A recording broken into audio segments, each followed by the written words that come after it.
né, começa hoje, dia 9 de dezembro, a gente, né, nosso primeiro encontro da disciplina de metodologia e didática de ensino de ciências naturais.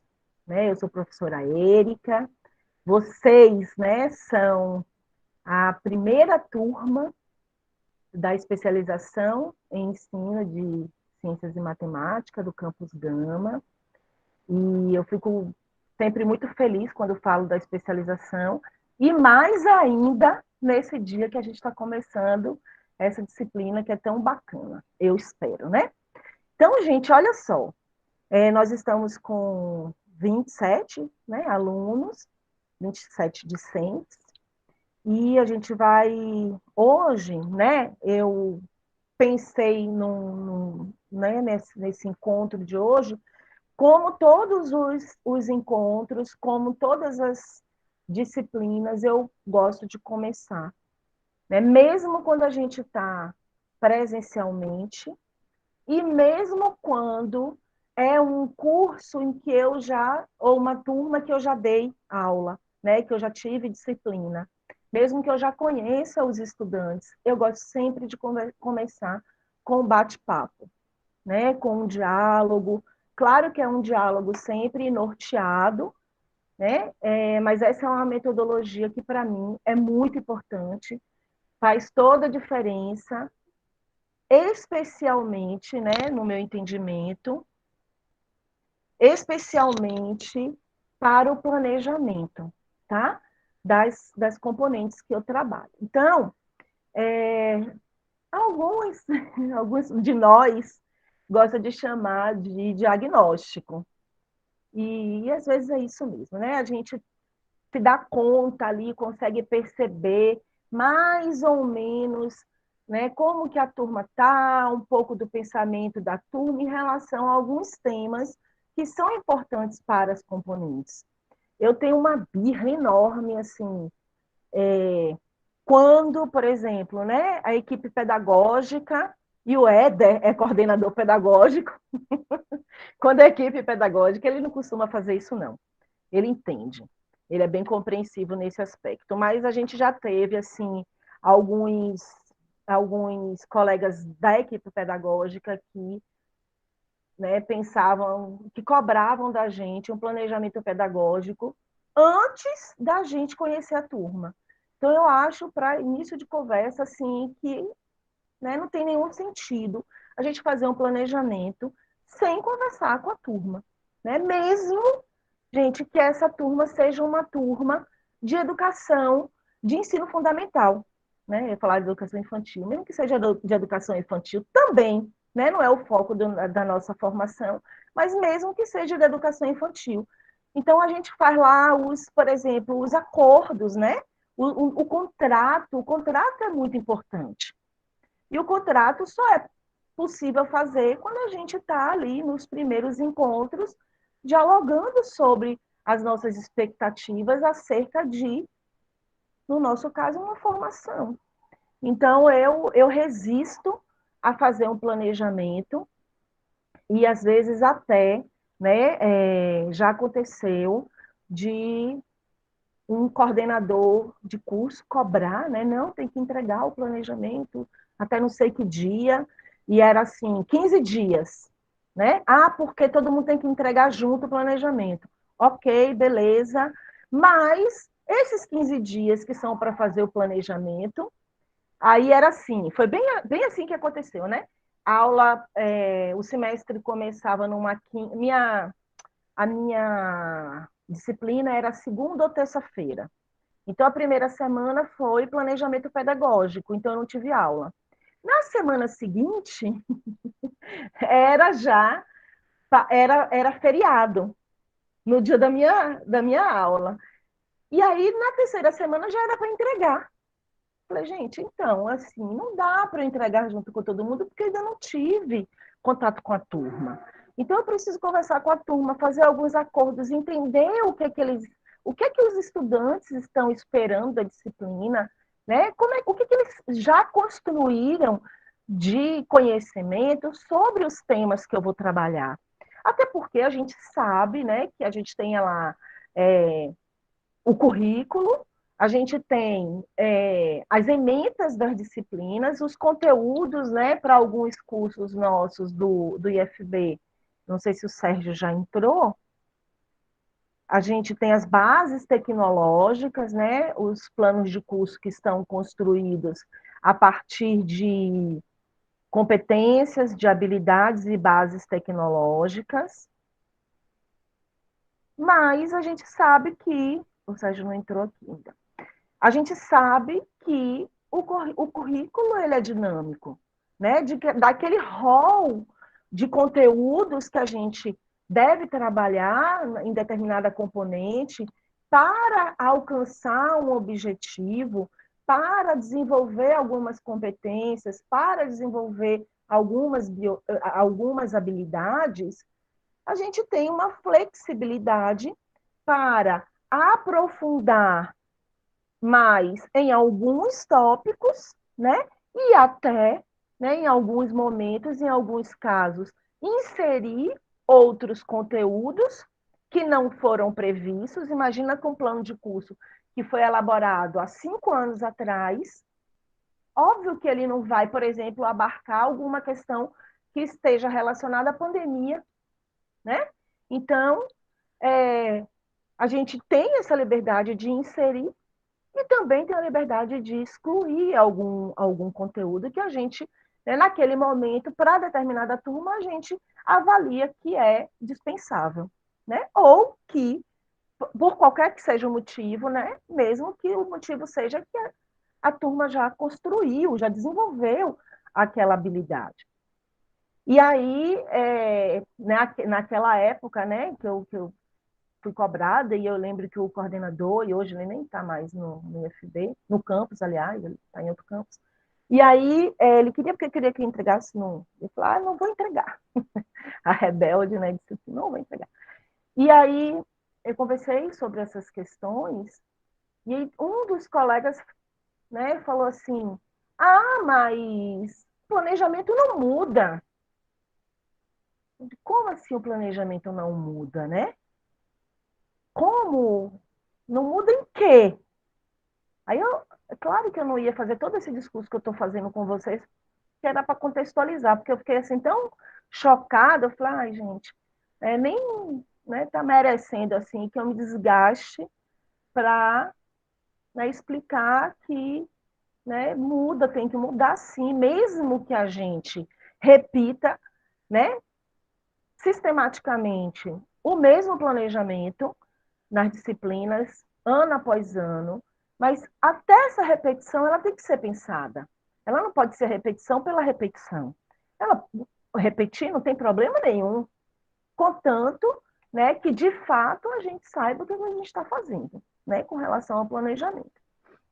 Então, nesse primeiro encontro nosso, a gente vai bater um papo sobre duas questões que eu vou trazer para vocês. Uma, digamos, de forma, e a outra, agora eu me lembrei da Ana Cristina, né, na aula magna, uma de forma e uma de conteúdo, tá? Então, eu queria começar com a do formato, né? As questões relativas, infelizmente, ao seu pensamento de muitos professores, utilizam sempre o mesmo planejamento, né? Não tem problema nenhum utilizar o mesmo planejamento, ok, né? Eu nem gosto porque eu fico assim, às vezes até eu faço o planejamento e chega no meio, algo me dá assim, aí eu mudo, né? Quero colocar alguma outra questão, enfim.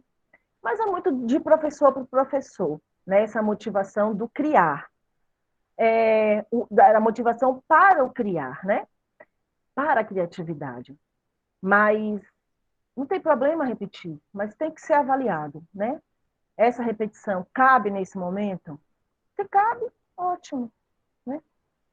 Então, gente, sobre o formato, né? Eu queria começar a fazendo alguns acordos com vocês sobre que formato a gente vai trabalhar na disciplina, tá? Então, eu já iniciei ali com o Class, e aí eu já aproveito para pedir que todos se inscrevam, né? Nem todos estavam inscritos até o horário, até umas 7 e pouquinho, 7 horas, mais ou menos, a hora que eu entrei aqui. Então, por favor, se inscrevam, tá? As informações estão lá no grupo. E aí eu adotei o Class, né, como nossa plataforma aí de interação. Então, lá a gente vai poder, né, fazer digamos, marcar as marcações, né, de alguma atividade. A gente vai, olá a todos e a todas, oi Paulo. Pelo Class, as atividades serão postadas, digamos, se eu trabalhar em algum momento com vídeo ou com alguma metodologia, né, em aula que necessite, né, de alguma orientação, eu vou postar lá. Então, se eu precisar, por exemplo, de que vocês estejam com algum tipo de material durante o encontro síncrono, ou que vocês providenciem algum material para realizar alguma atividade, eu posto lá. Então, o Class vai ser o nosso ponto de encontro, né, para os momentos que nós não estivermos de forma síncrona. Então, poderia usar né, um NEAD ou uma outra plataforma, mas eu já escolhi o Class, então vocês vão ter que engolir o Class. Não, estou brincando. O Class traz aí para a gente uma série de vantagens, tá? Bom, dito isso, eu gostaria, eu acho, né? Eu estou me acostumando, na realidade, que eu vinha até o início da pandemia, eu trabalhava sempre com o NEAD, né? E hoje eu acostumei com o NEAD. E hoje eu vejo que o Class traz para a gente uma série de vantagens, né? Então vamos de Class. Então, gente, e uma delas, só para não perder essa oportunidade de falar, uma delas é que o Class já cria a nossa sala do Meet e ela vai ficar fixa, tá? Então, vai ser sempre esse endereço. Tá lá, tanto no link que eu postei, quanto no link que o próprio Class criou. Então, vocês têm 3 opções, né? Tá lá no grupo do WhatsApp, tá no Class em dois locais, tá bom? Aí, gente, a outra questão que eu queria ver com vocês, vou começar pela mais fácil. A gente tem alguns sábados letivos.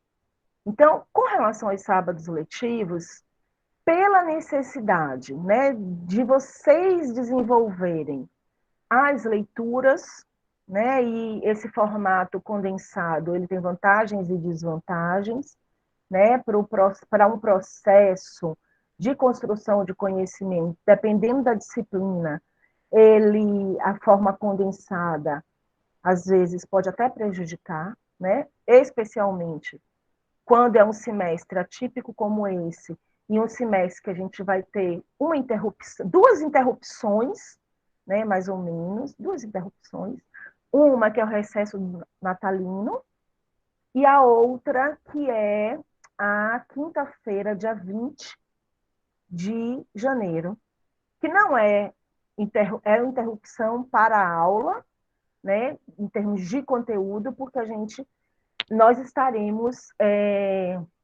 na semana da JEP, né, que é a Jornada de Ensino, Pesquisa e Extensão do Campus Gama, a 10ª JEP.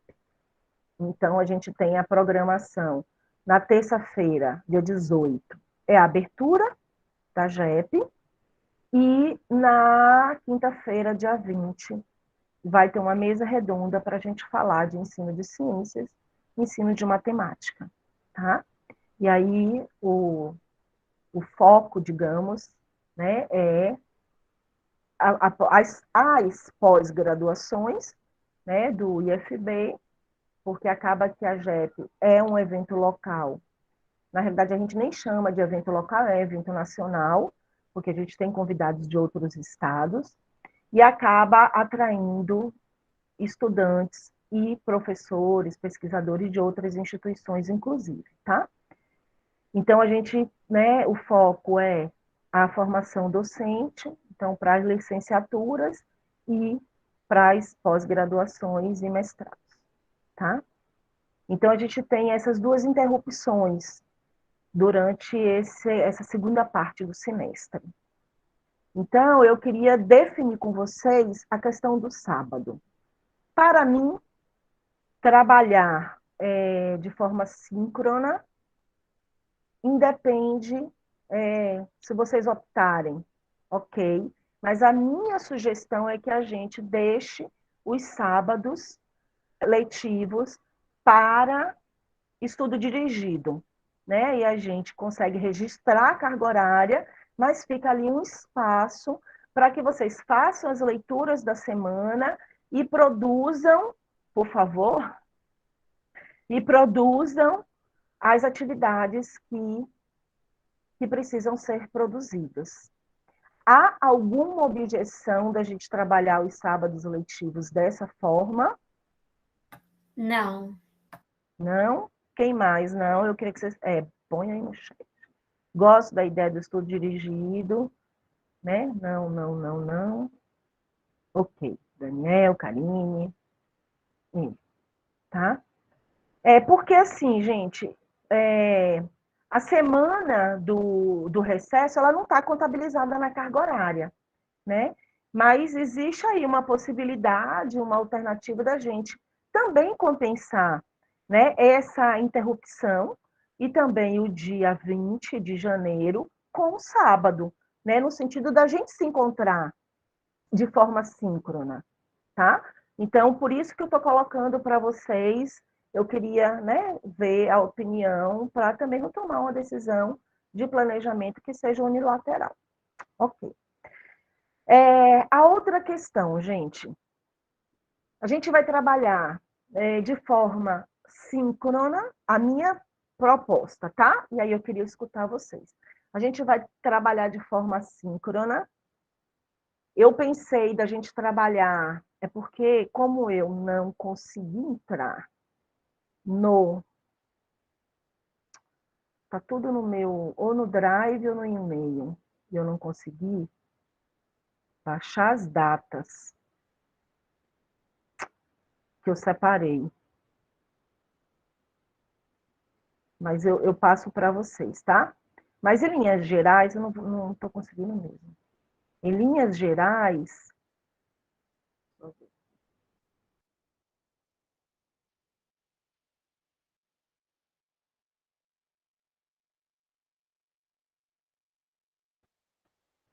não vai, não sei o que é.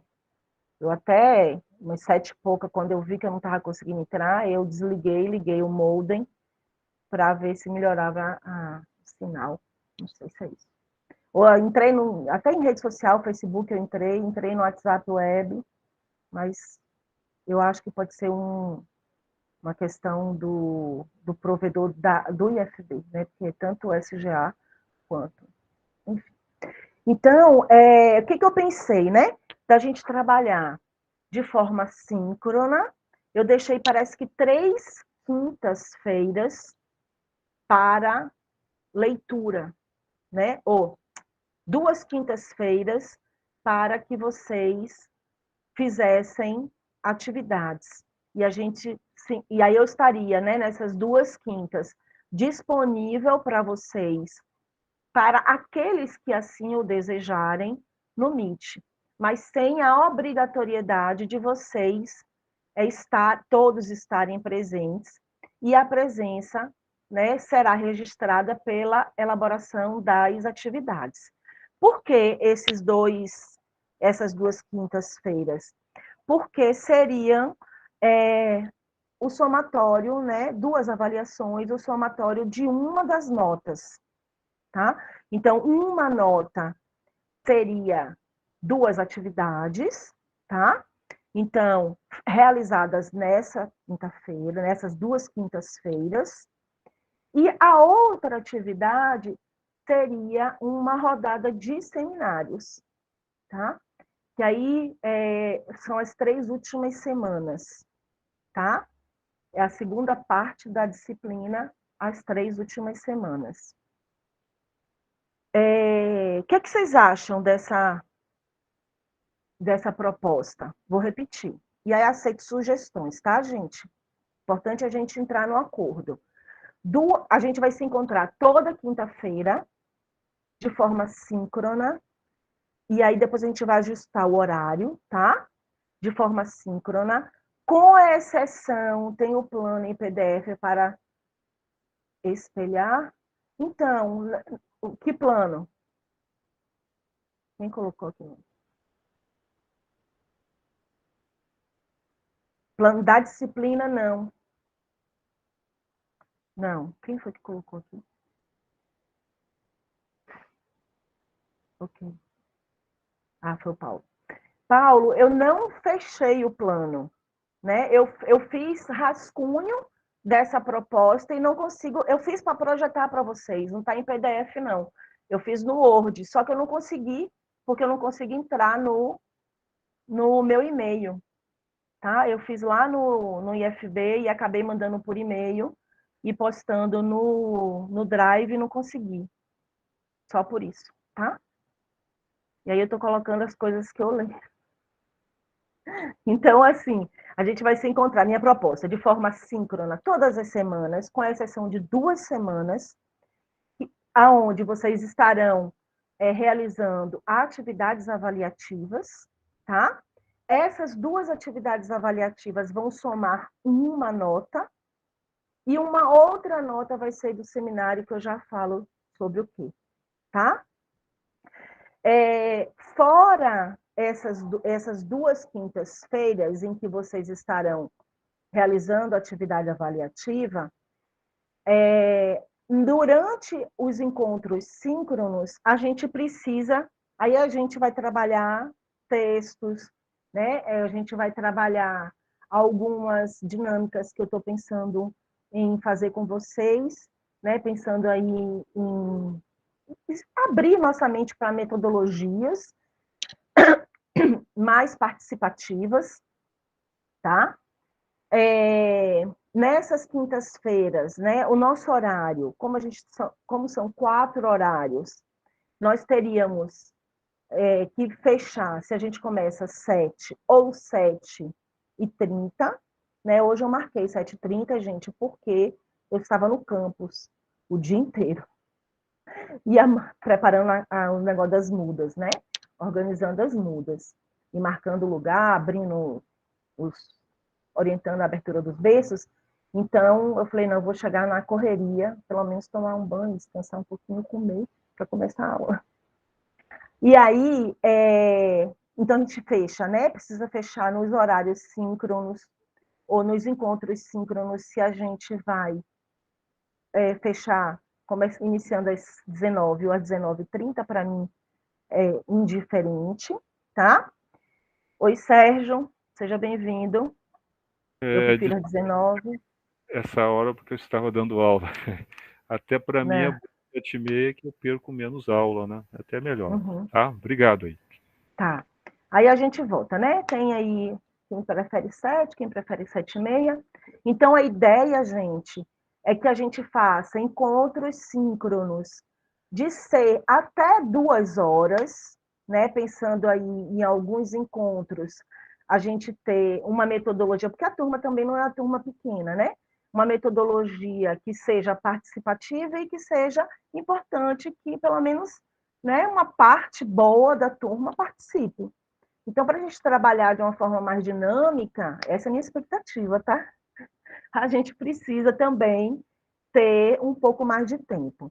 Mais que 2 horas é inviável, né? Eu estou falando aqui já há quase meia hora e a gente acaba distraindo, né? Enfim. Então, a gente precisa definir isso. E aí, a outra parte dos encontros, né, eu fico à disposição de vocês na plataforma, daqueles que assim o desejarem, conversar, tirar alguma dúvida. E vocês ficam com o tempo para manter as leituras em dia, tá? Porque eu sei que a maioria né, de você, aliás, muito de vocês trabalha e precisa desse tempo, tá? Então, a Helena está aí. Depois a gente vai votar, tá, Helena? E Sofia e Sérgio, a gente vê a questão do horário. Tá bom, gente? Então, das aulas, dos nossos encontros, foi isso que eu pensei. Alguém, independente do horário, né? Depois a gente vê essa questão do horário. Tem uma outra proposta, gente? Outra proposta seria, por exemplo, trabalhar semanas alternadas. A gente trabalha uma semana só de leitura e uma semana com aula. Aí a gente tem que esticar o horário para, né, pelo menos 2h30. 2h40. Não tem problema nenhum. Fica a critério de vocês. Tá? Então, tem duas propostas. E aí, peraí, gente, calma. A gente vai, né, vamos fazer um negócio meio democrático. Eu queria primeiro ouvir.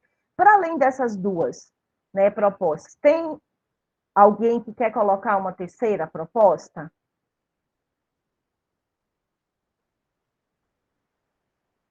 Senão a gente vota.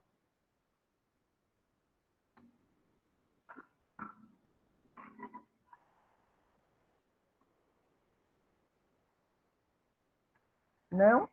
Então, vamos votar primeiro a regularidade, tá?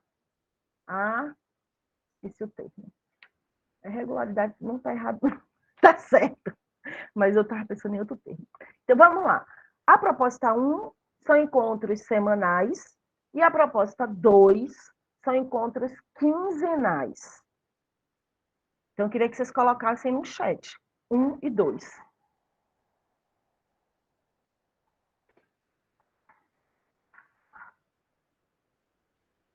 Eu esqueci de pedir alguém que fosse contabilizando. Daniele, você pode contabilizar? Daniele e Daniel. Ok, professor. Quantos votos para o 1 e quantos votos para o 2? Tá certo, vou contando aqui.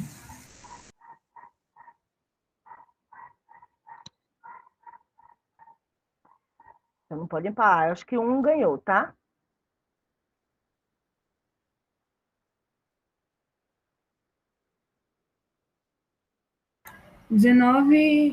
Proposta número 1.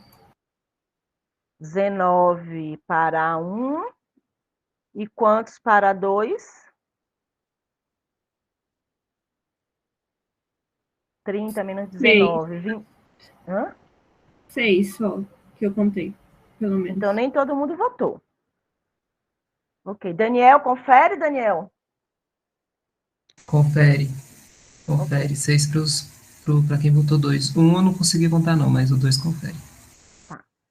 Então, nossos encontros serão semanais, tá, gente?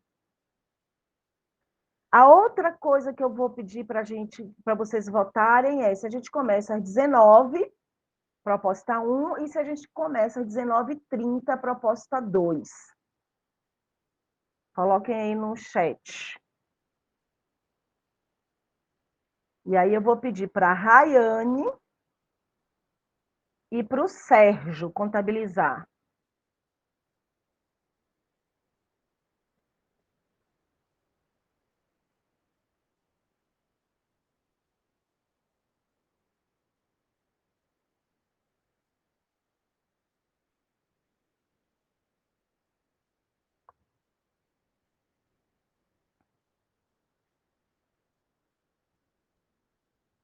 Acho que a 1 ganhou também. Acho que foi só eu que votei, acho que foi só eu que votei o 2. Todo mundo Sério? votou. Para mim é impossível, por causa dos meus alunos, né? Fica difícil e eu estou nesse ritmo aí até fevereiro. Não, tudo Então não bem, tem Sérgio. como. Tudo bem. Se você puder, olha só, Sérgio, eu costumo fazer em todas as minhas turmas, tá? Me coloco totalmente à disposição. Estou gravando, vou gravar os nossos encontros. Se você quiser, né, acessar depois e assistir, você não vai ficar, né, com falta por conta disso. E se você quiser, em qualquer momento, marcar um horário para a gente dialogar, conversar sobre o que foi tratado no encontro, também fique à vontade, a gente marca, viu? Não tem problema nenhum. O que vai acontecer, como acontecia com o professor Eric, eu chegava a 8 horas, 8h05, né? Normalmente eu dou 1 hora de aula síncrona, né? Uhum. Porque é desgastante você dar mais de 1 hora de É, aula de matemática, né? É muito sim. desgastante. Hoje, por exemplo, eu dou estatística, é pior ainda, né? Então, eu vou Uhum. estar chegando sempre 8h10 e 8h05, por aí, tá bom? Obrigado. Tá, tranquilo. Mas vocês contabilizaram aí? Só teve um mesmo? Só o Sérgio? Para 19h30? Não, Eu foram também dois. tinha voltado também. Eu Rayane, também botei 2. então foram quantos? 3? 3. Uhum. Tá. Então, gente, então nós iniciaremos semanalmente o nosso encontro síncrono às 19 horas, tá? Ok. Aí, um outro, para quem chegou depois, gente, eu, né, fiz uma pré-leção falando da minha necessidade de fazer alguns planejamentos em conjunto com os estudantes sempre. E acho, né, inclusive, que até para a educação infantil a gente precisa fazer alguns acordos, né, para o ensino fundamental, idem, porque isso é muito importante. Né?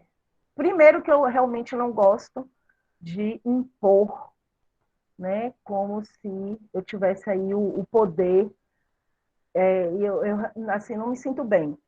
Segundo, que eu acho que quando a gente tem o envolvimento de todos, quando a gente constrói juntos, é muito mais fácil da gente vestir a camisa, incorporar as normas, as regras. Então, eu já estou esperando aqui que vocês todos, né, estarão às 19 horas para a gente iniciar às 19 horas. Né? Diferente de eu dizer assim, vamos começar às 19 horas e não ouvi-los. Então, é claro, e obviamente, que até eu, pode ser que em algum momento precise, né, atrasar, chegue depois, pode acontecer com qualquer pessoa, mas eu estou entendendo que é um horário que é bom, pelo menos para a maioria. Gente, a outra questão que eu queria falar para vocês, aí é né, um acordo, sei lá, é que vocês se organizem, um pedido, não é um acordo. Eu queria que vocês se organizassem para buscar estarem de câmera aberta. É obrigatório? Não. Mas façam um esforço. Né? Para quem é professor e trabalha nesse formato, né, remoto, sabe que é ruim para a gente, né, tá falando com foto. Então, eu adoraria vê-los, pelo menos. Isso, obrigada, Júlia. Carliane, que bom, vocês são ótimos. Bruce, que bom, Karine. Olha, gente, vocês estavam esperando o convite? Está com problemas, pois é. Ô, gente, eu passei, né, aquela semana da jornada de vocês com a câmera tão ruim. E aí um dia, assim, acabou a jornada de vocês, né, de acolhimento. Aí eu estava aqui dando aula aí com aquela câmera horrível. Aí o meu esposo entrou aqui e falou, por que você está usando essa câmera? Eu falei, não é essa não? Ele falou, não, é essa aqui. Aí me deu essa que eu estou usando hoje, estava do lado. Eu falei, eu não acredito que eu estava usando a ruim com a boa do lado. A gente tem, nesse formato, gente, assim, hoje eu estou no quarto da minha filha, né? Vou ver se a partir da próxima semana eu já estou no meu local de trabalho, de home office, mas as coisas vão acontecendo, né? O cachorro vai latir, às vezes o marido vai interromper. Eu me tranquei hoje, porque como tá cheio de criança aqui, eu falei, não, as meninas vão querer entrar 1 milhão de vezes. Aí eu tranquei tudo. mas a gente, né, entende que é importante, tá? Então, ótimo, já vi que vocês, né, aceitaram o meu convite. O outro convite, gente, é que eu já sei, né, que vocês são extremamente participativos, e o convite é que vocês se sintam bem em participar, tá? Então, assim, se for alguma questão que muitos querem falar ao mesmo tempo, ok, levanta a mãozinha e aí eu vou puxando a lista. Mas se não for esse o caso, é uma pergunta, é uma observação, é uma intervenção. Não espera, né? Somos todos adultos, todos professores, então a gente vai se organizando aqui, tá? Então, não precisa sempre levantar a mão, interrompam, e muitas vezes até, se eu estiver projetando, às vezes eu perco, né, eu deixo de visualizar, a gente deixa de visualizar vocês, então, às vezes nem vejo a mãozinha levantada, então já abre o microfone e já fala, tá? Então, se alguém não estiver, por acaso, sem microfone, em algum momento estiver colocado no chat, eu peço que alguém me avise também, para poder eu não perder nada, assim. Eu fico de olho aqui no chat, mas às vezes pode passar uma questão ou outra, tá? Eu costumo, quando eu não vou abordar de imediato, eu falo, né, sei lá, Daniel, espera aí que eu já, né, comente sobre isso. Se eu não falar nada, aí vocês já sabem que eu não vi, me chamem minha atenção, tá bom? Mais alguma questão de forma, de formato de aula, de disciplina, que vocês tenham dúvida, queiram perguntar? Como vai ser? Professora, boa noite. Oi, Elaine. Os seminários serão em duplas, trios, grupos, individual? Então, vão ser em grupos. O seminário, gente, é o seguinte, o seminário é sobre as práticas, tá? No ensino de ciências. Na realidade, não sobre a prática em si, mas sobre a teoria das práticas. E aí, eu estou separando os temas, eu não fechei os temas ainda, tá? Então, eu quero ver se eu... mais ou menos isso. Eu não tenho ainda o número de seminários. Então, por exemplo, jogos vai ser um tema, museu vai ser outro tema, experimentação vai ser outro tema. Então, a teoria, né, qual é a base teórica, né, para a gente trabalhar ensino de ciências em museu? Qual é a base teórica para a gente trabalhar ensino de ciências através de experimentação ou através de jogos? Tá? Então, os seminários serão na segunda parte da disciplina sobre esses temas. Tá?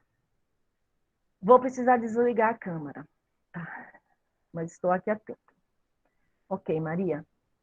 Então, é sobre isso. Assim que eu fechar, eu vou ver se eu fecho antes de colocar para vocês o plano de ensino, tá? Então, eu vou disponibilizar o plano lá no nosso Class.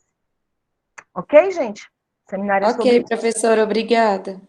Para quem chegou depois e não me ouviu falar sobre avaliação, a minha proposta foi 2 atividades avaliativas, que eu vou deixar 2 quintas-feiras para vocês realizarem, somando uma nota, e um seminário nas 3 últimas semanas, né? Porque a gente vai ter aí, pelo menos, 3 grupos. Eu tô imaginando 3 grupos por dia, por quinta-feira.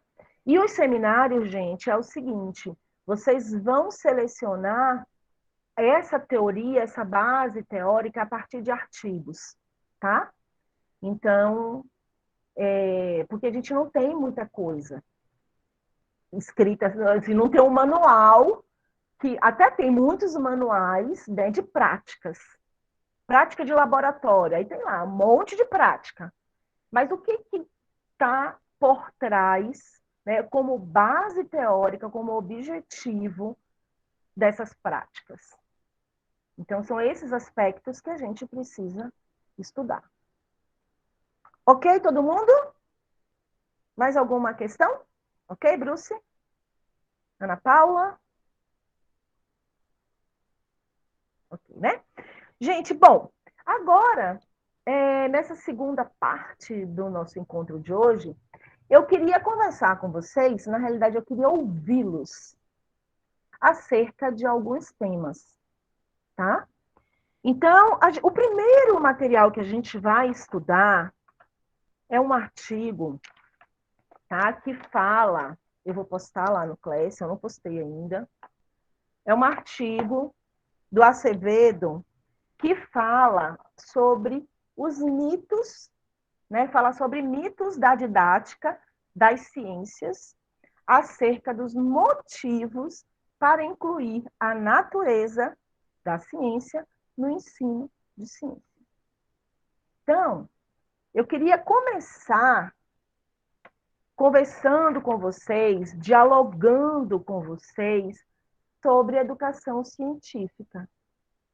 Né? Vocês tiveram aí aula de metodologia de projetos, tiveram aula essa terça-feira com Esther, né, de metodologia científica. E agora eu queria conversar com vocês sobre isso, tá? Sobre educação científica. O porquê, qual a importância, qual o papel da educação científica. Então, para a gente pensar sobre, né, o papel, a importância, o objetivo da educação científica, eu queria ouvi-los, né, sobre, primeiro, o que é educação científica.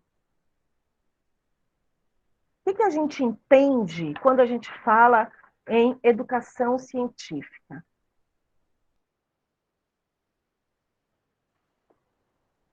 Quem se habilita? E aí a gente vai complementando.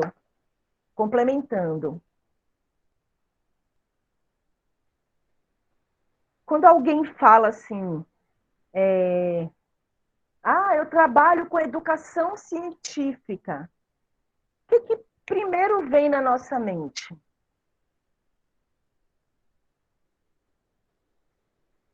Seu microfone está fechado, Bruce. Até que eu estou pensando alto. Mas assim, Pense alto. É muito relacionado, pode ser com a divulgação científica, alfabetização científica. Bacana. Eu falaria no âmbito assim mais da escola que com experiências. Se eu chegasse e falasse assim, eu sou matemática, mas eu estudo, faço um estudo científico na minha sala, muitas pessoas não iriam entender, porque está muito relacionado com a questão de laboratório de ciências, laboratório de química, física. Eu acho que tem a ver com dados sistematização de dados, né? Que aí a gente sai do senso ali comum e sistematiza aqueles dados de forma que gera um conhecimento científico, né? Eu entenderia dessa forma. Sim. Ok. A educação científica tem a ver com a ciência? Ana Paula, pode falar, Ana. Então, professora, eu até dei uma aula esse semestre sobre isso com meus alunos de trilha, e a gente abordei com eles, né, sobre conhecimento científico e sobre ciência, e aí, como eu posso dizer, você coloca nomeando realmente a ciência, você tem um conhecimento profundo sobre algo, e dentro aí dessa parte, né, que eu estava em trilha de ciência da natureza, né, eu vejo como um conhecimento profundo sobre tudo que nos cerca, sobre, né, o que é realmente sociedade, vida, tecnologia. Então, é você olhar mais profundamente para situações para além. Porque eu vejo que a escola, às vezes, a gente fica muito preso aos conceitos, a fórmulas, e a gente não sabe como as coisas funcionam. Então, eu abordei bastante isso com eles. Por exemplo, você vê uma energia elétrica, mas você não consegue entender como aquilo ali realmente funciona, a base, o conhecimento que tem ali por trás, como foi feito aquilo, como a gente chegou até lá. Então, é um conhecimento sistemático. Não é só aquela fórmula, como, como eu posso dizer? Eu acho que eu não estou sabendo me expressar bem. Mas não é só aquilo ali, o conhecimento básico sobre aquilo, é você olhar mais profundamente, você ter curiosidade, você entender um pouco mais sobre tudo que está ao redor. É um pouco sobre, mais ou menos isso.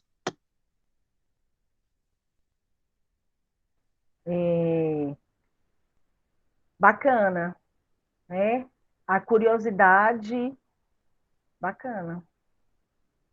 Rapidinho, Daniel, quando você fala em trilha, Ana Paula, você está falando de trilha, tem vários tipos de trilha, né? Você está falando de trilha ecológica, trilha na natureza, ou trilha jogo.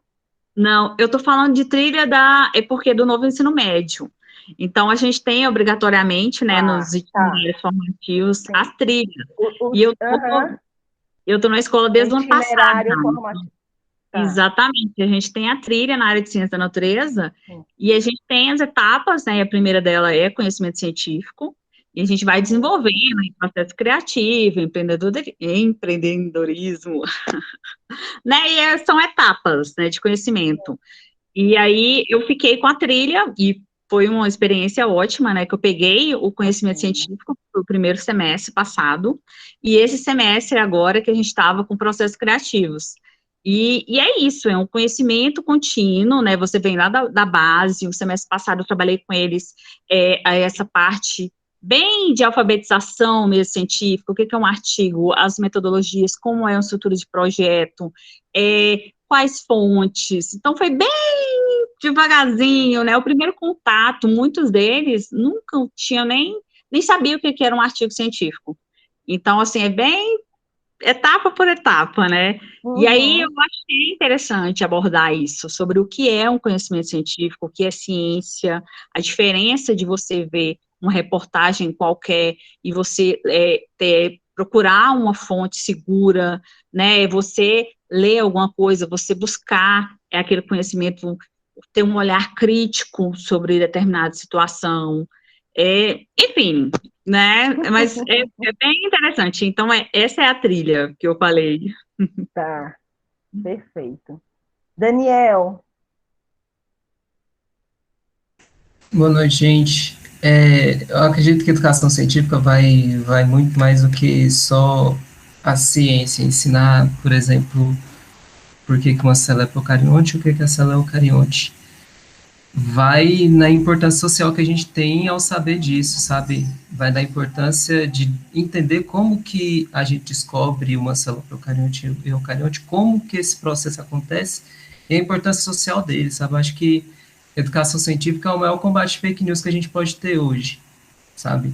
Olha o que a gente recebe no WhatsApp aí, que se a gente tivesse educação científica, as pessoas primeiro, ou elas já saberiam o que está errado naquela mensagem, ou elas primeiro duvidariam, sabe? Porque é o que eu falo para os meus alunos, duvidem sempre, sabe? Duvidem do que eu falo para eles.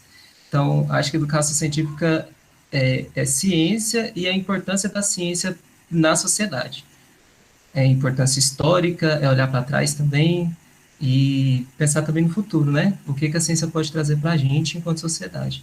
Então, eu acredito que é isso, sabe? Não é só eu entender como que eu posso fazer meu aluno entender o que é uma célula eucarionte ou procarionte. Isso aí é mais simples, né? Apesar de ser difícil também, né? Às vezes a gente pede uma maquete para entender isso. Já vi gente ensinando isso fazendo bolo. Acho isso magnífico, mas dificultando mais ainda o que já é difícil, vai para entender também a importância social, para entender o que é uma célula eucarionte. Que tem essa importância, a gente sabe que tem.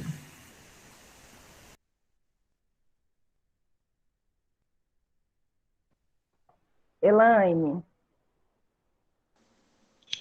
Professora, por muito tempo, a educação científica ficou distante da escola. Hoje em dia, a gente ainda precisa. Escola que eu digo educação básica, a gente precisa melhorar muito ainda. Quando se fala em cientista, muitas pessoas têm a ideia daquela foto de Einstein com a língua de fora, com o cabelo bagunçado, e o cabelo. É essa ideia que as pessoas têm de cientista, sabe? Então, precisa amadurecer muita coisa, precisa dar acesso para que as pessoas entendam, porque não tem como as pessoas quererem um conhecimento que elas nem sabem que existem, que podem ser alcançadas por ela, porque por muito tempo foi muito distante da realidade da escola, imagine da realidade de quem não tem acesso à instrução. Então, é uma coisa que precisa ser acessível. Às vezes a gente fala tanto em inclusão, inclusão, inclusão, inclusão, mas isso também é uma espécie de inclusão que a gente precisa, sabe? Porque às vezes a gente quer incluir de um lado, aí exclui do outro, aí segrega de um lado, aí vira aquele. Nossa, a gente não sabe nem explicar o que acontece e no fim das contas ninguém ensina ciência. Que Sabe? Então a bacana. gente precisa alinhar e tirar os estereótipos do que é ser um cientista, do que é ciência. Da mesma forma que uma pessoa que não tem muita instrução, mas ela sabe fazer um bolo, ela faz ciência, é uma ciência diferente, mas ela faz ciência. Então a gente precisa ensinar que as pessoas entendam quais são as diferentes ciências que existem. Então são muitas ciências. Então, a gente precisa dar oportunidade para as pessoas entenderem as diversas ciências e respeitar a ciência dos outros também. Não as fake news, né? Mas a ciência das pessoas. A diferença entre a ciência disciplina e a ciência, digamos assim, a área acadêmica. Porque às vezes as pessoas acham que é uma realidade muito distante e às vezes não é. Mas a gente precisa acessibilizar isso. Perfeito. Dá para fazer educação científica na educação infantil? Com certeza, professora. Na escola que eu trabalho tem a aula experimental. Então, nessa aula experimental, as crianças mexem em tudo. Tudo, tudo, tudo. Então, não só a professora faz, não sou eu a professora, mas eu observo. Então, eu penso assim, gente, como que essas crianças, isso é educação infantil, com a cozinha experimental, aprende tanta coisa. Então, eles já vão lá para o Fundamental 1 com base de alguma coisa. Talvez eles não saibam muita teoria, mas alguma prática eles têm. Então, existe essa preocupação, sim. E isso é possível, sim. Bacana. O que mais? Márcia? Então, professora, vocês estavam falando aí, né, sobre o conhecimento científico e essa questão de ele estar presente no ensino médio, né, na educação básica. Lá na escola eu sempre tenho essa preocupação de falar para os meus alunos que a gente não faz, né, o conhecimento científico, ele não se desenvolve somente dentro de um laboratório. Né, que muitas coisas, né, se desenvolveram e se estruturaram na sociedade como medicamentos a partir da observação e a sistematização do senso comum. E sempre tenho a preocupação de dizer para eles a diferença entre conhecimento e informação, né? Que informação é aquilo que está disponível aí nas redes sociais, na internet, com os nossos vizinhos, né, quando estamos conversando, e conhecimento é quando eu pego todas essas coisas e reúno e realmente obtenho ali o que de fato é a respeito de um determinado assunto, né? Por exemplo, estamos falando aí o tempo todo sobre vacinas, né, as diferentes tipos de vacina. Conhecimento é eu ir a fundo, pegar artigos científicos e descobrir qual a implicação de cada uma dessas vacinas, entendeu? Qual o mecanismo que elas têm de atuação dentro do nosso corpo. Isso é conhecimento. Eu sempre falo isso para eles e acho muito importante esse debate que estamos levantando aqui agora. E vamos aprofundar. A gente vai refletir e dialogar sobre educação científica a partir de alguns autores e eu acho que vai ser bacana. Muito legal. Alguém quer falar mais?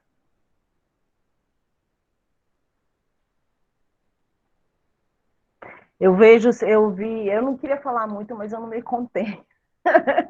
Vocês falando aí de Einstein, e depois de elitizar, né, o conhecimento, o acesso à ciência, eu vejo que a gente sai de um extremo e vai para o outro, né? Desde dos alquimistas, que eram perseguidos, os cientistas que eram tidos como loucos, né, e com a língua para fora, até, né, a gente sair desse lugar e vai para um lugar onde a ciência é totalmente elitizada, quando na realidade estamos todos nós, né, no caminho, cientistas e não cientistas, né, em sociedade.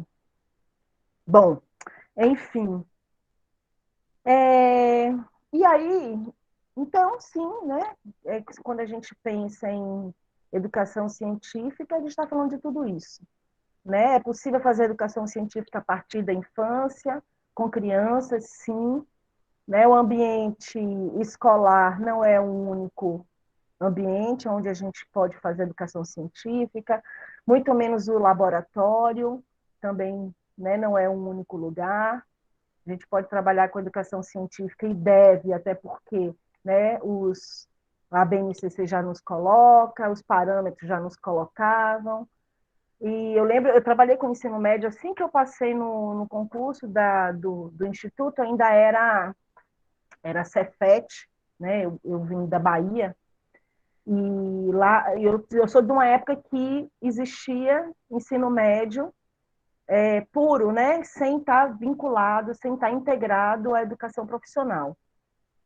E aí eu sempre trabalhei com ciências ambientais, né? E estudos ambientais, e eu sempre trabalhei em laboratório. E aí, assim, a gente fez, né, nós nos orgulhamos de fazer 10 anos de SBPC jovem. Então, a SBPC, né, anualmente tem uma reunião da sociedade para o progresso da ciência, e tem um evento paralelo, né, um side evento que é SBPC Jovem. E a gente começou a levar os estudantes do ensino médio para apresentar trabalhos. E aí era uma discussão enorme há 20 anos atrás, que o ensino médio não fazia ciência, não podia fazer ciência.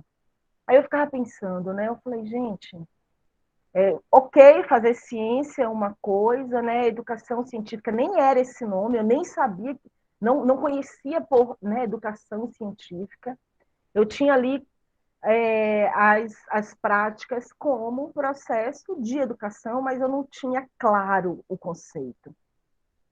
Mas era uma confusão, porque tinha os professores que achavam que não era, aí criavam-se discussões gigantescas na esfera de pró-reitoria, se ensino médio fazia ciência, se não fazia, o que era, o que não era. E eu só pensava, né, com os meus botões, eu falei, gente, eu acreditava tanto naquilo que eu não... Se é uma coisa ou se é outra, se faz ou se não faz, eu tenho uma absoluta certeza que esse negócio que eu faço aqui é bom para esses meninos. Eles amavam ir para laboratório, ir para campo, né? Eu era do campus Barreiras, na Bahia, e é uma região de agricultura forte, e a gente ia para campo, fazer pesquisa em campo, e os meninos amavam. Então, eu não sabia descrever o que era, mas eu sabia que aquilo tinha um impacto na vida daqueles estudantes em vários sentidos. Né? E depois, mais tarde, eu fui entendendo melhor, né, o que era, né, do ponto de vista assim, sobre os aspectos da própria ciência, da teoria. E aí, né, eu já falei para vocês que eu trabalho com abordagem freiriana e dialógica e vivencial, e para mim, aí eu lembrava o tempo todo de Paulo Freire, que diz assim, né, diz, porque as ideias estão vivas, que ele não diz que é um erro, mas eu já extrapolo para um erro, quando a gente quer, a partir da teoria, ir para a prática, quando na realidade a gente precisa olhar para a prática, né, E aí entra a observação que vocês estavam falando, olhar para a nossa prática e, a partir dela, teorizar. Então, para mim, na minha trajetória profissional, na educação, isso ficou muito claro com relação à educação científica, né? Então, será que os professores estão preparados para a educação científica? Pois é. Aí eu tenho 3 palavrinhas que eu gostaria, né, de, por último, discutir com vocês, tá? Sobre isso que você está colocando. Quem foi que colocou? Eu vi que foi uma menina, mas não sei quem foi. Quem foi? A Carliane. Né? A gente vai falar sobre isso, tá? Mas a gente não vai aprofundar esse tema. No artigo vocês vão ver alguma coisa sobre isso. Depois a gente vai aprofundando. Eu costumo falar que é importante a progressividade, né? A gente vai construindo. O caminho é mais importante do que a chegada. Então, a gente vai falar sobre isso também, viu, Carliane?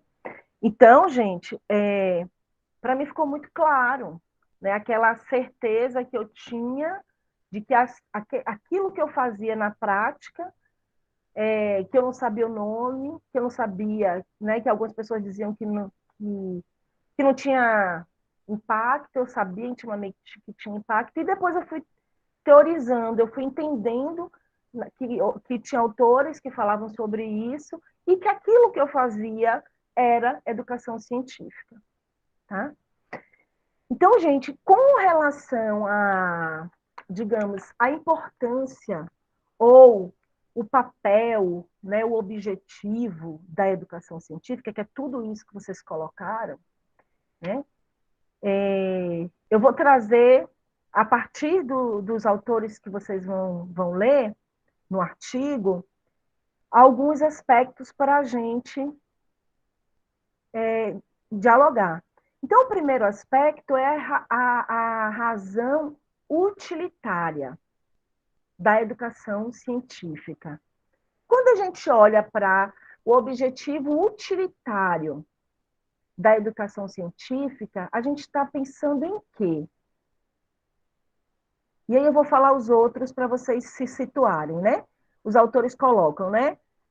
Razões utilitárias, razões democráticas, culturais, axiológicas, né? Que estão aí relacionadas a valores, a juízo de valor, né? Por exemplo, o que é bom, o que é belo. E com o ensino e aprendizagem de conceitos científicos. E aí, quando o Daniel colocou, né, das células procariontes, eucariontes, está relacionado a isso, ao ensino e aprendizagem de conceitos. Mas vamos um por um.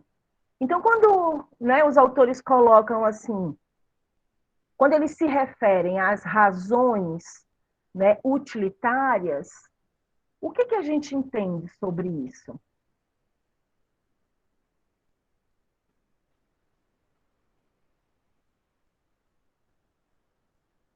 O que é uma coisa utilitária?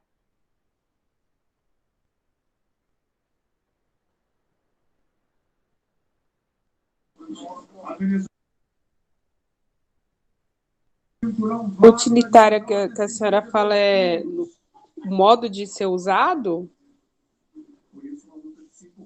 O modo como se coloca em uso aquele conhecimento? Por aí, sim. Exatamente. Tem uma função A educação, bem definida? a utilidade da educação científica.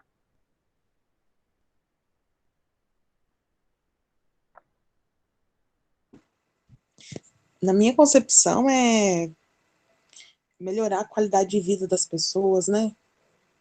A Melhorar. educação científica serve para que as pessoas tenham uma melhor qualidade de vida? Melhorar os meios de produção também, várias coisas. Na minha concepção. Helena? Olá, professor. Boa noite, pessoal. Eu acho que quando a gente fala de iniciação científica, né, tem muito a ver, assim, pelo menos eu tenho a mesma linha de pensamento que o Daniel, né, olhar como se produz uma vacina, saber os processos e ser de utilidade pública, né, e não só isso, é ter uma visão de mundo, uma visão política, é mudar sua, digamos assim, a educação ela muda, ela transforma a vida das pessoas, né? Então é uma coisa política também. Então a ciência científica, ela traz tudo isso. Na verdade, não é um processo que vai da escola para o mundo. É o mundo que vai para a escola, né? É o que esse aluno vê na casa dele, né? Você trabalha briófitas, pteridófitas, e aí isso tem na casa dele. E aí ele começa, nossa, esses pontinhos aqui que eu tô vendo, a professora falou disso. Então não é algo tão distante de mim, né? Então quando você alfabetiza uma pessoa, não é só dar conceitos a ela, é fazer com que aqueles conceitos ela possa perceber no mundo, né? E é que nem o negócio da vacina que eu falei. Por que é importante? Os alunos sempre perguntam pra gente, por que eu tenho que estudar isso? E a gente sempre dá aquela resposta, porque vai cair no seu vestibular, mas não é. É para o mundo. Você sabe o que você vai ser? Porque até mesmo para você aplicar uma vacina, tem um ângulo correto. Aí você acha que você vai usar ângulos? Matemática num curso de enfermagem? Vai sim. Você vai ter que saber localizar? Também vai. E esse medicamento, por exemplo, vírus, tem uns que tem RNA, outros que tem DNA, então isso faz diferença, né? Então, quando você alfabetiza uma pessoa ou dá conhecimento científico, não é só conceitos, né? É uma questão política, é uma visão de mundo, engloba tanta coisa, professor, que o aluno depois, quando ele descobre, ele entende que ele é uma parte pequena do mundo, mas o que ele fizer diferente vai ser diferente para o mundo. Por exemplo, quando ele separa o lixo, ele está fazendo um bem muito grande para o meio ambiente, porque esse lixo ele não vai misturar com outras coisas, não vai ter enxurrada, por causa que esse lixo está separando adequadamente, né? E às vezes eu sempre pergunto para meus alunos, você sabe o que acontece com o medicamento? Eles, professor, eu nunca pensei nisso, né? O correto do descarte é voltar para a farmácia todos os medicamentos vencidos e incinerar. Mas ninguém sabe disso. Então, é que nem a Ana Paula falou, é uma coisa muito grande, assim, que às vezes a gente mesmo não sabe. Então, é uma coisa que realmente precisa ser estudado nas escolas e que seja de uma forma natural, na curiosidade dos alunos. Isso se aprende quando é criança, porque a escola vai poldando, ó, no ensino fundamental, polda, e daqui a pouco eles não fazem mais perguntas, e no ensino médio, meu Deus, ensino médio eles quase não querem, quase não fazem mais pergunta mais, ou então só faz, para que eu tenho que estudar isso, né? Então é para você entender o mundo, para você não sabe o que você quer ainda.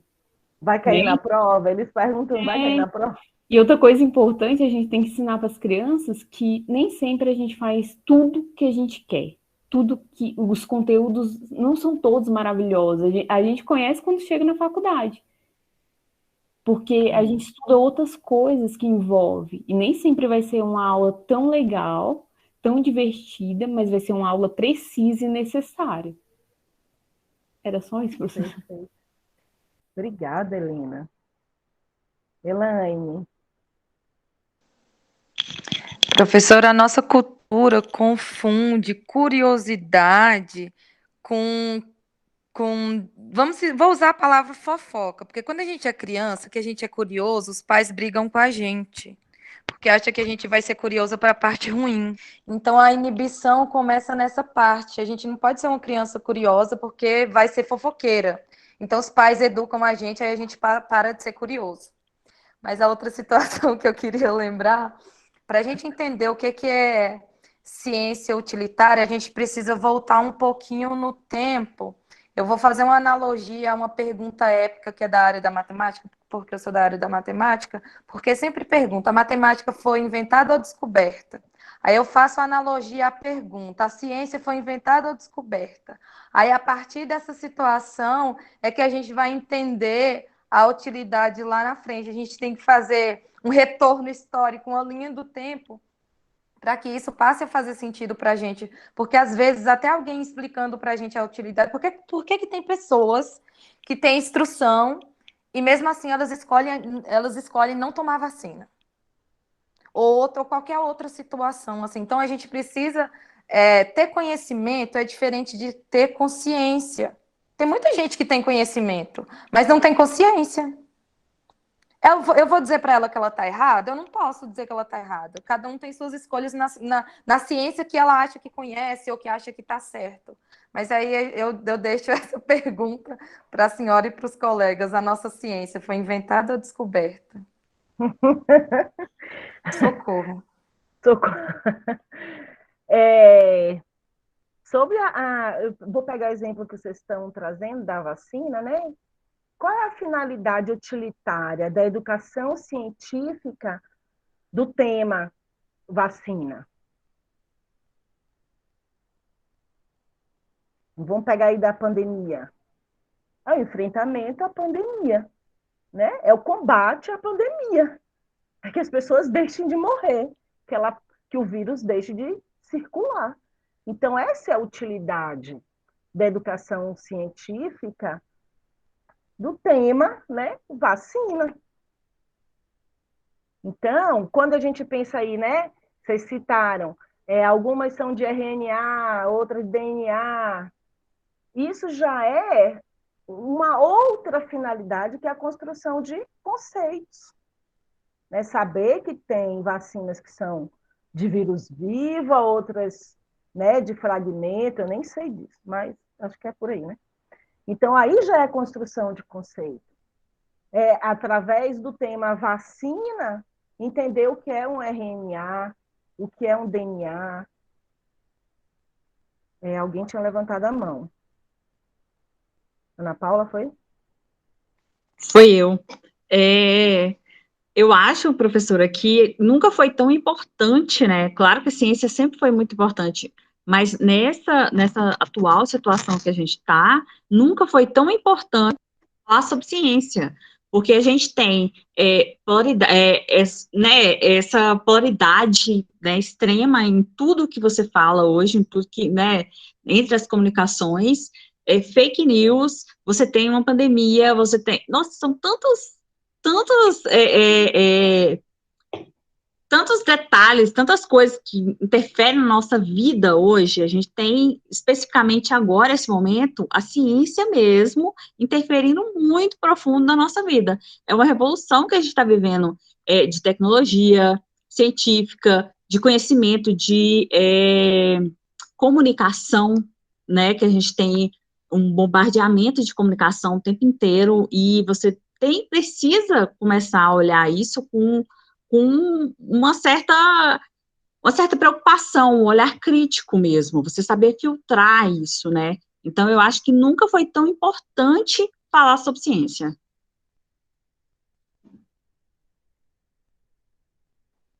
Perfeito. Vocês já trouxeram 2 das 3 palavras que eu ia encerrar nossa conversa. O livro é ótimo. Que livro eu perdi aqui? O Jones dá uma sugestão aí de leitura no chat. O que é Ciência Final, do Alan Chalmers. É muito bom. Ah, sim. Eu perdi aqui. Eu ia... Tá, vamos seguindo aqui para a gente depois começar a fechar. Aí o outro é a democrática. Vocês também já falaram um pouco, né? A ciência é para todo mundo?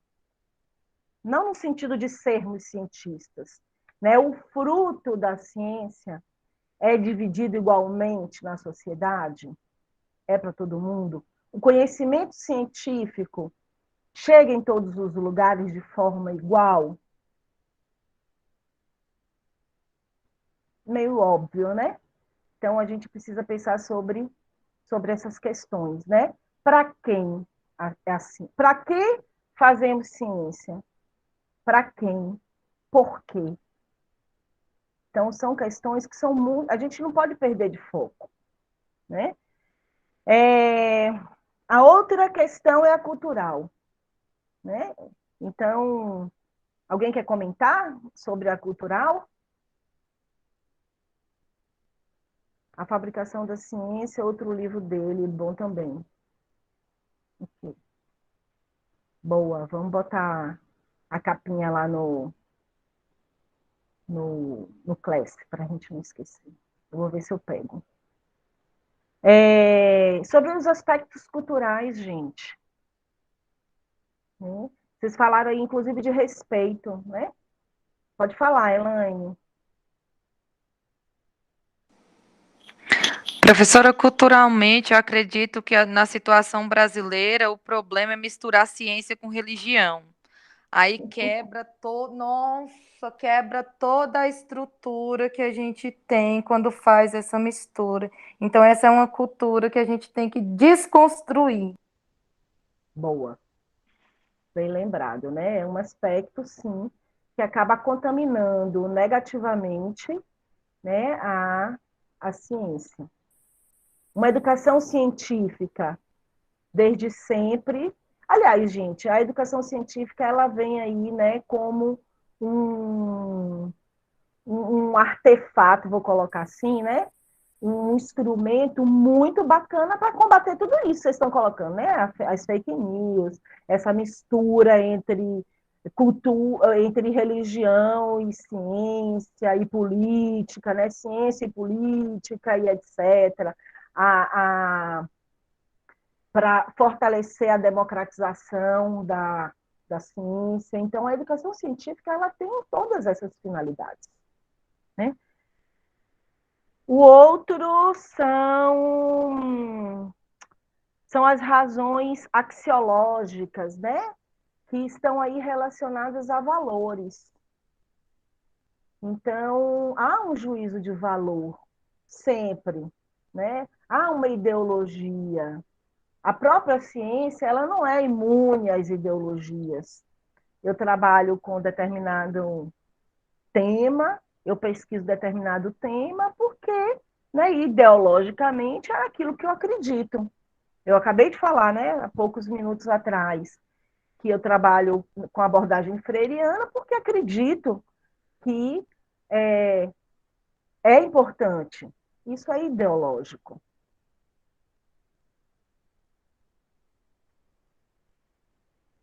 Então, será que a ciência é produto do social? Sim, claro, sempre, né? Então, se é produto social, tem um aspecto ideológico, um aspecto axiológico muito forte, de valor, né? Por que a gente vai pesquisar uma coisa e não outra?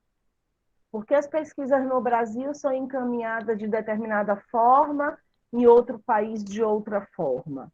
Porque em determinado país tem mais dinheiro, né, proporcionalmente.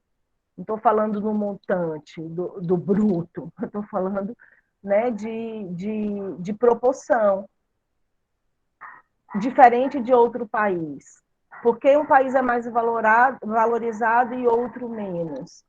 Então, são aspectos que a gente precisa, né, analisar, refletir, para que a gente não reproduza uma série de questões que não têm, ou melhor, né, que tem impedido a educação científica e a própria ciência de cumprir um papel que é extremamente importante para a qualidade de vida, para que as pessoas não continuem resistindo de tomar a vacina e que o vírus continue circulando, né? Uma série de impactos que, infelizmente, né, eles estão aí acontecendo por falta de uma educação científica que a gente vai olhar para ela de uma forma mais teórica, mas também prática, e olhando, nos inserindo como agentes,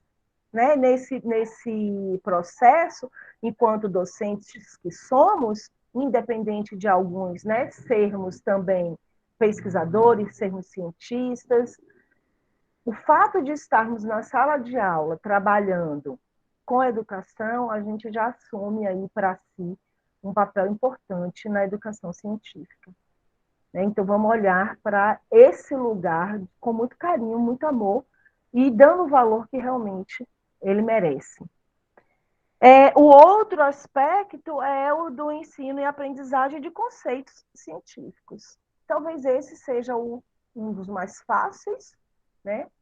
Um dos mais corriqueiros da nossa prática cotidiana, né? De olhar para a educação científica como a possibilidade, né? Como a função, dentre tantas, que é a de construir, né? Um processo de ensino-aprendizagem, construir conceitos. E aí vocês também já falaram sobre isso. Alguém quer colocar alguma questão sobre esses aspectos?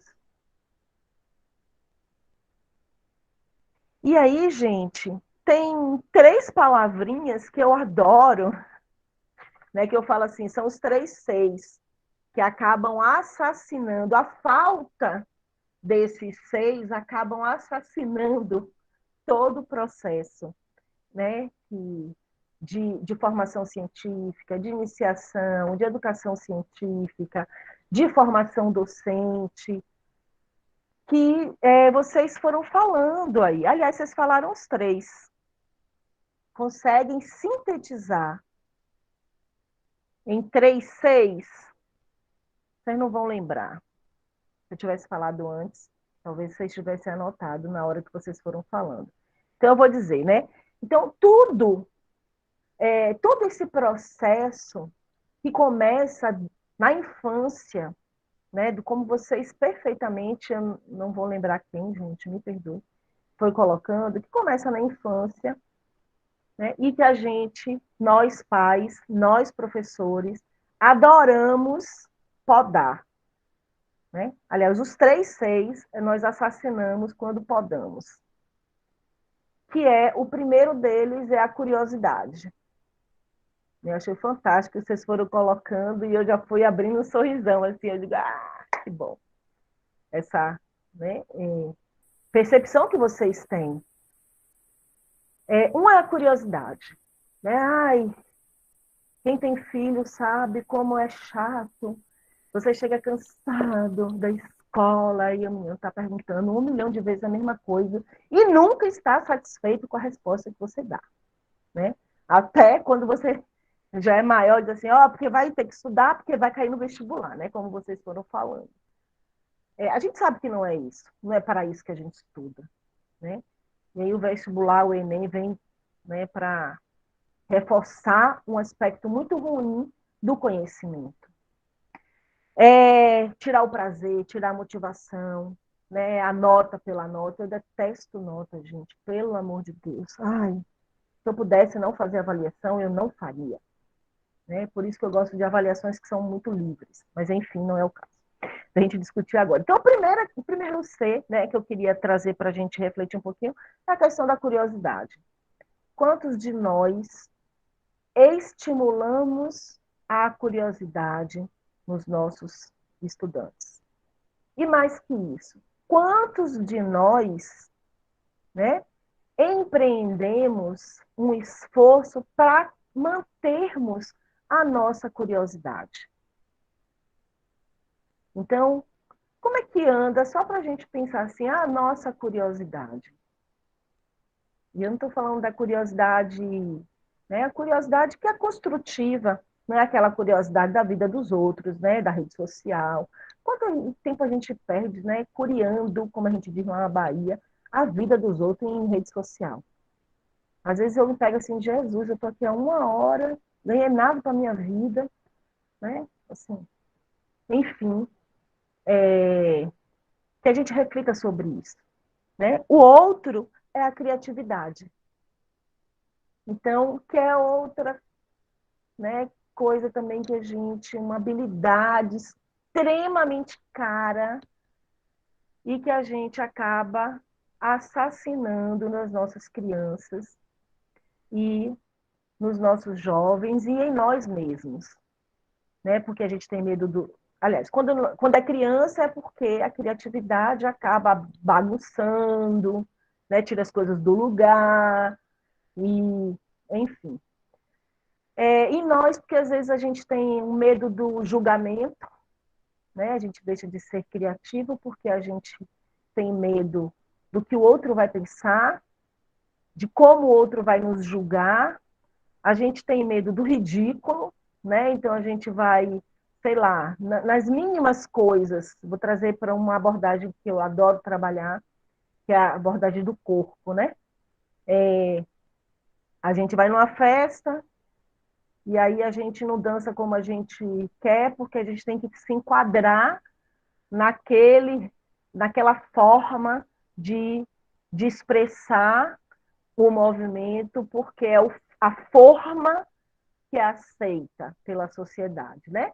E aí, fora disso, eu vou cair no espaço, no lugar do ridículo, então eu vou me podando, me colocando em caixinhas e sendo igual a todo mundo, porque é talvez, entre aspas, o mais... É a maneira mais fácil das pessoas nos aceitarem. Enfim. Então, eu queria que a gente pensasse também sobre o papel da criatividade na educação científica.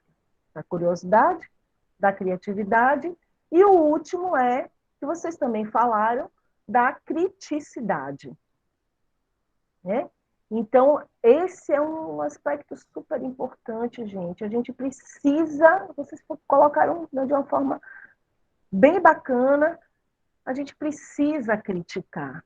Então, aí quando o Daniel traz assim, não é a minha verdade, não aceite o que eu falo como verdade absoluta. Até óbvio, né? Eu também falo isso com os meus estudantes. Não existe só uma verdade.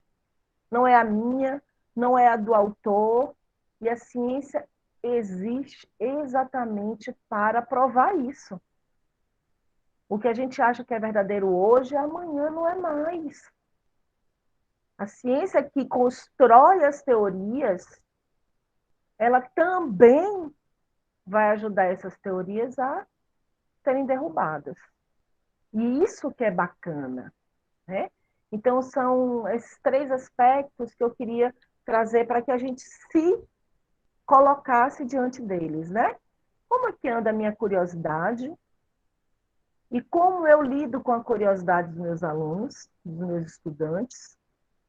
Né? Antigamente era assim, os estudantes... Hoje, no mundo da informação, gente, e da informática, onde a gente sabe de tudo em tempo real, já não é tanto assim, porque a cobrança é tão grande que a gente já se deu conta que a gente não dá conta. Né? Mas há 20 anos, quando a internet estava, né, não era para todo mundo, ainda hoje não é, né? Mas naquela época era pior ainda. Era assim, a gente tinha medo de que o estudante questionasse alguma coisa em sala de aula e a gente não soubesse. Jesus, o meu estudante perguntou isso e eu não sei responder, né? Aí a gente ficava, meu Deus. Hoje não saber, ok.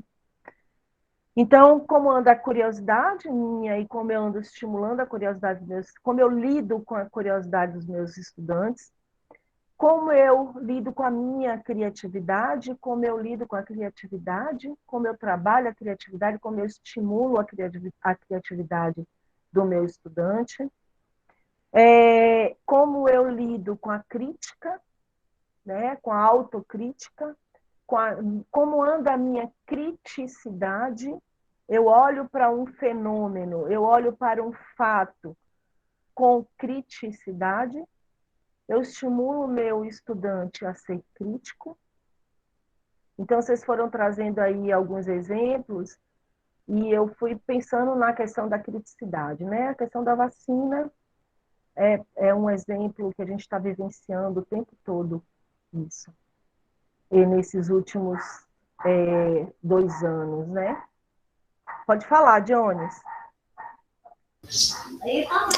Oi, professora. Vou tentar não me estender, tá? Mas hoje eu participei de uma banca, né, que a gente tem um processo de avaliação dos estagiários no final do ano letivo, né? E assim, são todas as áreas. E uma colega minha, que ela dirige um projeto até maravilhoso, que é um oceanário itinerante, ela falou um aspecto bem interessante que envolve os pedagogos, que a gente, eu certamente, por ser mais técnico, acabo tendo um preconceito, mas os estagiários dela são muito técnicos, ela me falou, né? Eles sabem tudo, sabem muito bem, definem e sabem construir. Mas na hora de popularizar e passar por um público jovem, eles não conseguem. Aí foi onde ela teve um pensamento de falar assim, eu vou contratar um estagiário pedagogo, porque eles são muito criativos e ela vai ajudar os meus estagiários ela tem estagiário de biologia e de química, a extrair essa curiosidade e a criatividade que eles não têm. E eu fiquei pensando nisso e eu falei, faz sentido mesmo, porque a apresentação que eles fizeram, quem apresentou foi a própria o estagiário pedagoga, né? Pedagoga. E assim, o que ele está fazendo, e até um pedagogo, na verdade, o que ele está fazendo de diferença na formação desses outros colegas que são estagiários também, é fundamental. E aí sendo um pouco mais crítico, desculpe, tá? Para nós mais que tem uma formação mais técnica, essa criatividade eu vejo que para os professores especialistas, do 6º ano em diante, não existe mais. São exceções os casos dos professores que usam ainda sua criatividade, sua especialidade para fazer algo diferente. Por isso que eu fiquei muito escutando vocês e eu fico me questionando desde a época do mestrado. Eu sempre queria fazer essa pergunta e eu nunca tive coragem. Porque a gente fala tão bem do que a gente faz, não é? E eu sei que fazem tão bem, né? Com excelência. Cada um de vocês faz com muita excelência o que na sala de aula. Mas por que a gente não gera tantos interesses nos estudantes em fazer ciência, né? Claro que tem questões econômicas, social, né? Não é tão interessante no nosso país ser cientista no sentido financeiro, né? Remuneração. Mas por que por exemplo, nas minhas aulas de física, eu tinha um aluno de 30, né, que talvez queria fazer física, né? O que eu pequei nisso? O que eu falhei? Então, quando essa colega falou assim, eu vou juntar o lúdico da pedagoga e os especialistas, nossa, foi um conjunto maravilhoso. E assim, o projeto está excelente, né? Fica aí para quem quiser convidar esse projeto, o SESC oferece gratuitamente, tá, gente? Fazendo propaganda aqui, desculpa. Mas depois eu divulgo para quem quiser ter interesse. Mas era isso, professora, tá? Só porque veio esse pensamento, eu não... Desculpa ter prolongado aí. Obrigado. Não. Jones, coloca lá na sala da coordenação, Tá bom. no mural, Tá. um link, alguma coisa. Só aproveitando, professora, bem rápido. À vontade. Eu não queria falar o nome da instituição, porque senão vão dizer que eu estou... Né? Mas na instituição... O SESC, a gente tem alguns projetos que fogem um pouco da escola, né? Então, a gente tem alguns projetos itinerantes que tá à disposição das escolas. E poucos professores... E é de forma gratuita, é só agendar. E poucos professores têm interesse em fazer esse agendamento. Aí, o que os colegas fazem, os coordenadores? Ficam correndo atrás das escolas para ver se querem ser atendidos. E aí, acaba sendo uma escola que já é parceira e que já o professor tem interesse para... Então, eu vou citar só alguns aqui, tá? A gente tem um planetário itinerante, que os meninos ensinam astronomia de forma gratuita para as escolas. A gente tem um oceanário, pelo que eu pesquisei, conversei em Brasília, a gente não tem um oceanário que é um domo, que simula o oceano, tem algumas coisas. Eu não conheço ainda, não tive oportunidade de conhecer. A gente tem 2 salas de ciências disponíveis para o público, tanto que não é escolar, quanto o público escolar, que é fora da escola, mas que as escolas podem procurar. A gente tem uma biblioteca itinerante também, né, que as escolas podem requerer. A gente tem um caminhão da odontologia que eles ensinam as práticas odontológicas. Isso eu já vi. Então, aí quando a gente verifica o interesse das escolas e dos professores, claro, por conta de muitas demandas, mas muitos não têm interesse, né? Então, eu acho que a gente, quanto professores, a gente tem que refletir um pouco sobre nossas ações no âmbito, né, de formação de um estudante, né? Então, é isso, professor. Desculpa ter prolongado, tá? Gente, o papel da especialização não é só formar, mas não é só formar o profissional, mas é formar e fortalecer as redes. A gente precisa ir colocando para o mundo os nossos dons, nossa bagagem, não pode guardar nada. Então, vamos aproveitar a experiência do SESC, Jones já vai fazendo aí o meio de campo, já divulga para a gente tem que se fortalecer. Obrigada, viu, Jones? Márcia? Professora, sou eu de novo, mas é porque o Jones falou aí sobre a gente passar para os alunos isso, né, a vontade deles estudarem, por exemplo, química, física, matemática, né? E eu dou aula das 3 matérias. Eu não sei se eu sou muito emocionada, mas agora terminou o ensino médio, né? Nesse período agora terminou esse ensino médio. E aí eu tenho 3 alunos que disseram que ia fazer química e um que ia fazer matemática. Mas eu acho que é porque eu sou muito emocionada, gente. Eu adoro o que eu faço, sabe? Eu acho muito bom. Eu falo para eles assim, como vocês não gostam, gente? Não tem como vocês não gostarem. Gente, nós somos referência. Exato. Nós e aí, referência. Quando eu entro na sala, assim, claro que não é todo mundo, né? Tem aqueles que faz cara de morte pra gente. Mas quando eu vejo, assim, que 80% da turma tá adorando a aula, eu falo assim, cara, eu acho que é isso mesmo. Quando eu tô dando aula de física, esses dias eu tava falando sobre correntes de convecção, né? E aí eles falaram assim, eu dei exemplo da geladeira, né? Aí eu falei assim, gente, não conhece essa geladeira, não. Pois lá na escola tinha uma. Eu peguei, tipo, a turma inteira e nós fomos lá para ver o funcionamento dessa forma de transmissão de calor. E eles ficaram chocados. Que muito massa. Que não sei, mas sou muito emocionada também, gente. Vocês precisam ver. Mas eu acho que tem que ter um pouco disso mesmo. Você tem que gostar muito do que você faz. E eu sou apaixonada. Infelizmente, felizmente ou infelizmente, eu sou muito apaixonada por isso, gente. De verdade. Então, acho que tem que ter isso também, Jones, né? Jones. Não, com certeza. Ana! É a última vez que eu vou falar.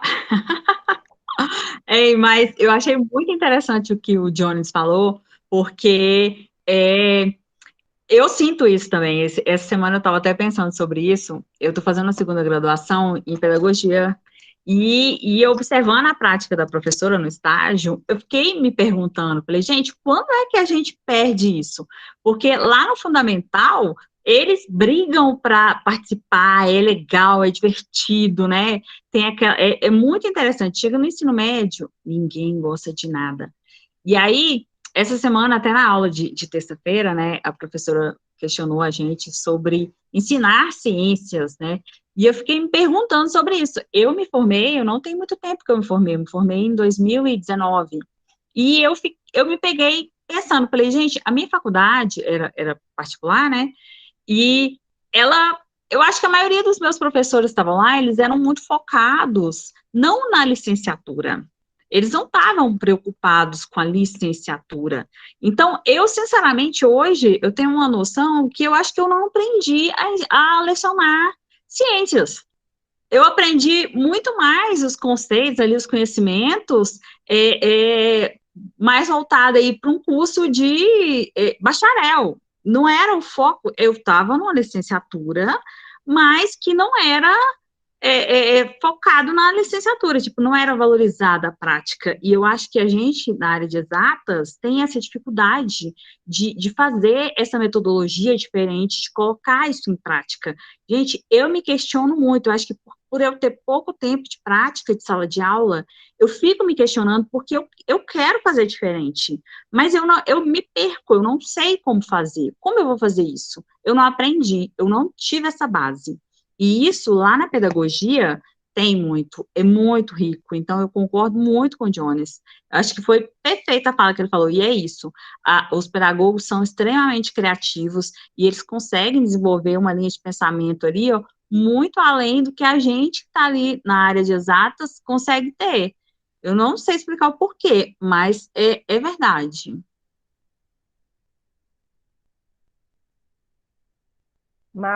Márcia levantou a mão novamente? Não, professora, eu só tinha esquecido. Gente, eu concordo plenamente, né? Eu nem me apresentei porque eu acho que eu já tinha apresentado no início do semestre, né? Mas a minha formação de base é na engenharia agronômica, né? Depois aí eu fui caminhando pela ecologia, mestrado, doutorado, e já passo, Júlia. E aí eu passei no concurso em 99 e fui trabalhar com ciências ambientais, né? Em cursos técnicos. E ali, no primeiro momento, eu logo me choquei, porque os professores de área técnica, gente, didática, olhar para a educação com criticidade, criatividade, era assim, eu ficava tão chocada com as coisas que eles falavam, e muitos engenheiros, né? E eu falo com tranquilidade porque eu sou engenheira.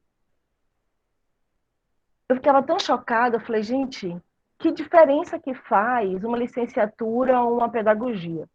Aí, assim, passou 6 meses, eu fiquei tão desesperada, eu falei, não, eu tenho que fazer pedagogia.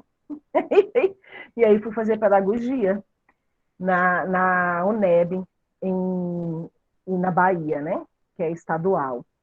E ali, meu mundo mudou completamente. E a minha sorte também, eu tive a grande oportunidade, quando eu passei no concurso, tinha uma coordenação que estava vaga, ninguém queria. E aí me ofereceram, eu acabei assumindo essa coordenação, e era a coordenação, era assim, era uma supervisão e orientação psicopedagógica, que era o setor em que ficavam as assistentes sociais, né, eram 2 assistentes sociais, a psicóloga, a orientadora educacional, a supervisora. Então, eu fui para lá para coordenar o setor. E aí, gente, vocês não sabem o quanto eu aprendi com esse povo. Gente, eu ia para a reunião, parecia que eu entrava em êxtase. As coisas que eles falavam, eu digo, meu Deus! Eu ficava tão empolgada aí, eu falei, não, vou fazer pedagogia, né? Não tem jeito. Então, assim, eu entendo plenamente o que vocês falam, porque eu me coloco, né? Eu tenho a vivência dessa diferença, um professor, um docente que tem uma boa formação na educação e um professor que não teve a oportunidade de ter a formação, né? Inclusive olha, eu vi colegas chamando, é terrível, né, a gente falar isso, mas eu vou falar porque eu não sei se o colegas chamava os pedagogos de peidagogo. Ai, que ódio que eu tinha, gente, vocês não têm noção. Eu achava aquilo de uma falta de ética, uma falta de respeito tão grande, não com o colega pedagogo só, mas com a própria educação, com o ensino e aprendizagem. E aí falava assim, mas como que o supervisor, que é o profissional que orienta os professores? Mas vem dar pitaco na minha aula? Tá, e daí, né? Cadê a sua humildade, gente? Então é muito difícil. Hoje a gente já evoluiu muito, não tá? Eu acho que ainda não chegamos num lugar em que a gente consegue entender amplamente a importância de trabalhar integrado, né? Mas a gente já evoluiu muito, tenho certeza disso. A educação evolui, né, gente? Enfim, nós tínhamos... A mulher nem tinha acesso à educação. Se a gente olhar um século atrás, a gente tinha poucas mulheres, e quando as mulheres estavam na educação, elas estavam numa sala apartada dos homens, imagine. Enfim. Júlia, e aí a gente encerra, tá, gente? Não, professora, pode deixar. Pode. Não, Júlia. Fala. Não, é que eu só lembrei de um fato com as minhas crianças. É porque assim, eu sou bióloga, mas eu dou aula para o 1º a 5º ano, né? Eu dou aula de ciências para o 4º e 5º. Aí eu estava passando uma atividade onde eles tinham que criar um texto científico de qual máquina simples utilizar lá. Aí uma criança do 4º ano, né, que é 9 anos, falou: tia, mas eu não sou criativa, eu não sei fazer esse texto. Aí eu fiquei indignada. Aí eu peguei era tipo um vidro, assim, que eu tinha. Aí eu coloquei na mesa e eu falei para eles assim: se vocês fossem brincar com isso, o que vocês iriam brincar com? Aí um começou: eu ia fazer que era um bonequinho. Eu podia brincar de carrinho. Eu podia não sei o quê. Aí cada um começaram a falar, né? Aí, bem na hora, passou a professora na porta. Aí eu falei assim: professora, o que é isso? Ela: não, é um vidro. Aí eu falei: tá vendo? Crianças são criativas. Não aceito criança dizer que não é criativa. Adulto vê isso só como um vidro. Vocês veem como qualquer coisa. Aí eu falo para eles, né, que eu falo assim, para sempre se manter criança. Porque criança é sempre mais criativa. Então, as pessoas que não são tão criativas são aquelas pessoas que bloqueiam a parte criança que tem dentro de si. Esquece o que é ser criança. As pessoas mais criativas conseguem lembrar de tudo que a gente era criança. Porque eu tenho certeza, por mais que tenha alguém aqui que fale que não é criativo, vai lembrar que quando era criança, brincava com uma régua e essa régua era uma espaçonave, essa régua era tudo que podia ser. E quando a gente vai ficando adulto, a gente só olha aquilo como uma régua. Aí eu fico brincando com eles para eles sempre serem criativos. Perfeito. Era só isso. Quem é criativo estimula a criatividade. Então, eu vou encerrar, se ninguém mais, né, quer falar, eu vou encerrar dizendo exatamente isso, gente. Voltando às 3 palavrinhas e dizendo que só quem é criativo, quem estimula a criatividade em si, pode estimular a criatividade no outro.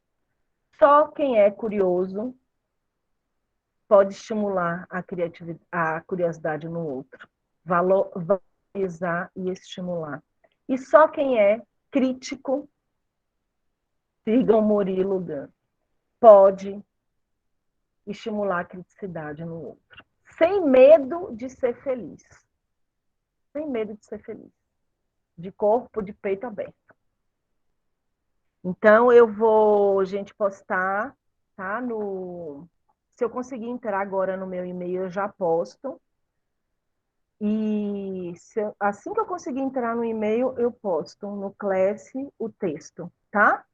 Para leitura, e a gente continua com essa discussão na próxima. Não é possível acessar o site de novo. E aí, quem não colocou, eu vou encerrando aqui a gravação, quem não colocou o nome no chat, deu uma boa noite ou fez algum comentário, por favor, que eu vou fazer o registro da presença por lá,